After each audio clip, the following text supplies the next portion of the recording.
जी सुनते हो, मैंने कल के लिए कुछ प्लान बनाया है। बाहर चले क्या कहीं घूमने? रामू अपने घर में सबसे बड़ा लड़का था। उसकी पत्नी जया उससे उम्र में करीब 10 साल छोटी थी। जया थोड़ी मटकती सी, इतराती सी, पतली, सुडौल, कोरी और बेहद ही खूबसूरत औरत थी। रामू अक्सर अपने कामकाज में बिजी होने के कारण जया को टाइम नहीं दे पाता था।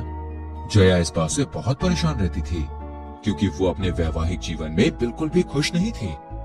जया रामू के कमरे में आती है। आप कहाँ जा रहे हैं?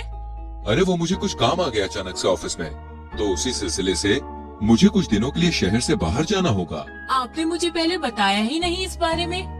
तुम तो बस मुझ पर शक ही करती रहोगी जिंदगी भर। अरे कमाऊंगा नहीं तो तुम्हारी ख्वाहिशों को पूरा कैसे करूंगा? और मेरी बाकी ख्वाहिशों का क्या, जिसके लिए आपके पास जरा भी वक्त नहीं होता। तुम मेरा दिमाग मत खराब करो यार। आपको याद भी है, हमारी शादी की सालगिरह है कल। हाँ याद है मुझे। जया, हमारी शादी को 6 साल हो गए। क्या तुम भी बच्चों के जैसे जिद करती हो? सालगिरह ही तो है।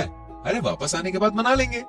उसी बात का तो दुख है कि शादी को 6 साल हो गए हैं और अब तक हमारे एक भी बच्चा नहीं है। पड़ोसी तो अब मुझे बांझ कहकर बुलाते हैं। रामू अपने सामान पैक करके घर से निकल जाता है। जया भी छत पर जाकर कपड़े सुखाने लगती है।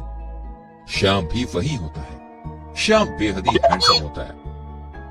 जया जब उसे देखती है तो उस पर उसका मन मोहित हो जाता है। फिर जया वहां से किचन बर्तन मांजने चली जाती है। भाभी, जरा मुझे टॉवल पकड़ा देना। खुद से आकर ले लो। मैं इस घर से परेशान हो चुकी हूँ। नौकर जैसे सुबह से शाम खुद को पीसो और ये सब सहने और सुनने को मिलता है। अरे अरे, क्या हो गया भाभी? इतना क्यों चिड़चिड़ा रही हो? भैया से झगड़ा वगड़ा हो गया है? तुम्हारे भैया के पास तो मुझसे झगड़ा करने का भी समय नहीं होता है। हटो, जाने दो, मुझे बहुत सारा काम है। श्याम की गंदी नजर अपनी भाभी पर बहुत सालों से थी। जब से रामू की शादी हुई थी तब से जया भी श्याम से अट्रैक्टेड थी। वो भी उसे पाना चाहती थी, मगर शादीशुदा होने की वजह से वो अपनी मर्यादा कभी लांघी नहीं। जया अपने कमरे में बिस्तर ठीक कर रही होती है, तभी श्याम पीछे से जाकर जया को दबोच लेता है। ये क्या कर रहे हो देवर जी? छोड़ो मुझे। अरे भाभी, अभी खुद ही तो भैया की कमी से परेशान थी, तो सोचा मैं भैया की कमी पूरी कर दूं। वैसे भी कहाँ भैया आपके लिए टाइम निकाल पाते हैं। ऐसे में बेचारी अब क्या करेंगी? अरे कोई तो होना चाहिए ना अंदर की ख्वाहिशों को पूरा करने वाला। कुछ भी बकवास ना करो। तुम्हारे भैया के आते ही मैं तुम्हारी कंप्लेन करूंगी। जया श्याम को मना करती है, मगर अंदर ही अंदर वो खुद भी यही चाहती थी। श्याम रुकता नहीं है और जया से लिपट जाता है। पहले तो जया मना करती है, मगर बाद में जया भी होश खो बैठती है। दोनों के बीच सारी हदें पार हो जाती है।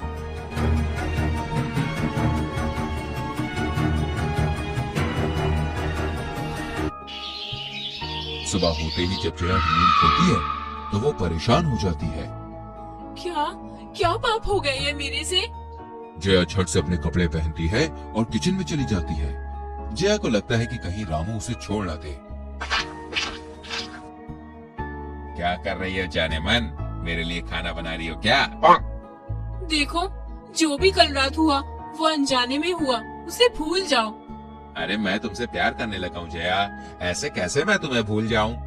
श्याम जया से लिपट जाता है, मगर जया उसे धक्का देकर वहां से भाग जाती है और अपने कमरे को अंदर से लॉक कर लेती है। जया, जया, जया, जया। आप इतनी जल्दी आ गए? आप तो परसों आने वाले थे ना? क्यों, मुझे देखकर तुम खुश नहीं हो? अरे तुम ही तो बोलती थी कि मैं टाइम नहीं देता हूँ तुम्हें। तो मुझे अपनी गलती का एहसास हुआ और मैं छुट्टी लेकर चला आया वापस। वैसे भी आज हमारी शादी की सालगिरह है। देखो, मैं तुम्हारे लिए कुछ उपहार लेके आया हूँ, जिसे देखकर तुम खुशी के मारे नाचने लगोगी और अपनी सारी शिकायतें भूल जाओगी। क्या है, बताओ ना।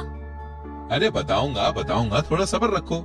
सब्र का फल मीठा होता है। उससे पहले जाके जरा एक कप चाय तो पिला दो, बड़ा थक गया हूँ मैं। जया शांत होकर चाय बनाने चली जाती है। तभी श्याम पीछे के दरवाजे से अंदर आता है। जया, तुम रामू को तलाक दे दो। अरे मैं तुम्हें सारी खुशियां दूंगा दुनिया की। तुम तो कोई काम भी नहीं करते हो, सारा दिन नल्ला जैसे फिरते हो, सारा दिन नल्ले जैसे फिरते हो। तुम खुद को तो पहले खुश रख लो। जया रामू को चाय देती है। चलिए अब बताइए, क्या उपहार लाए हैं आप मेरे लिए? ये देखो। वाव, ये देखो। वाव, ये कितना प्यारा डायमंड सेट है। ये तो मुझे हमेशा से चाहिए था। अरे पागल, इसीलिए तो कई दिनों के लिए मैं शहर से बाहर गया था। जया रामू की बात सुन के भावुक हो जाती है। उसे अपनी गलती का एहसास होता है, मगर अब काफी देर हो चुकी होती है। रामू को उस रात के बारे में बता नहीं सकती थी। वो रामू को खोना ही नहीं चाहती थी। अरे अब तो खुश हो ना? बहुत। जया रामू से गले मिलती है। जया डायमंड सेट लेकर अपने कमरे में चली जाती है। श्याम ये सब चुपके से देख रहा होता है। उसे जया का रामू के करीब आना बिल्कुल भी अच्छा नहीं लगता। श्याम अब हर रोज जया को परेशान करने लगता है और उसके साथ जबरदस्ती करने लगता है। जया, मैं तुमको आखिरी बार बता रहा हूँ, अगर तुम रामू को तलाक नहीं देती हो तो मैं उसे सारी बातें बता दूंगा। जो भी हमारे बीच उस रात हुआ, तुम रामू के करीब कैसे आ सकती हो? पति है वो मेरे, मैं उनके करीब जाऊं भी तो तुम्हें इससे क्या? तुम हो कौन? लगता है तुम ऐसे नहीं मानोगी। अब मैं रामू को खुद इस घर से धक्के मार के निकाल दूंगा, तब तुम्हें पता चलेगा मैं क्या चीज हूँ। लगता है ये इंसान ऐसे नहीं मानेगा। अब मुझे ही इससे पीछा छुड़ाना पड़ेगा। जया श्याम को एक चिट्ठी लिख कर देती है, जिसमें लिखा होता है कि वो उससे छत पे आज रात आके मिले। जया, मैं आ गया। कहाँ हो तुम? मुझे पता था तुम मेरे बिना नहीं रह सकती हो। हाँ, तुम सही कहते हो। मुझे इस बात का कल ही एहसास हुआ कि मैं भी नहीं रह सकती तुम्हारे बगैर। इधर जया चुपके से रामू को मैसेज कर देती है कि ऊपर आ जाओ। श्याम जया से लिपट जाता है। तभी रामू जया का मैसेज देखकर ऊपर छत पे आता है। जया की नजर रामू पर पड़ते ही वो नाटक करने लगती है। श्याम, छोड़ो मुझे। मैं आज तुम्हारे भैया को हर बात बता दूंगी कि कैसे तुम मेरे साथ उनके ना होने पर जबरदस्ती करते हो। छोड़ो मुझे, जाने दो। बचाओ, कोई बचाओ। श्याम, तेरी हिम्मत कैसे हुई मेरे बीवी को छूने की? पर भैया, जया ने ही मुझे ऊपर बुलाया था। एक तो भाभी को नाम से बुलाते हो और ऊपर से तुम झूठ भी बोलते हो। बदतमीज, मैंने सब देखा है और सब कुछ अपने कान से सुना है। रामू श्याम को थप्पड़ लगाता है। निकल जा मेरे घर से। ऐसे घटिया इंसान की मेरे घर पे कोई जगह नहीं है। अरे दफा हो जा अभी क्या अभी। श्याम घर छोड़कर चला जाता है और जया अब खुश हो जाती है कि उसकी असलियत रामू के सामने नहीं आई। रामू और जया खुशी से रहने लगते हैं।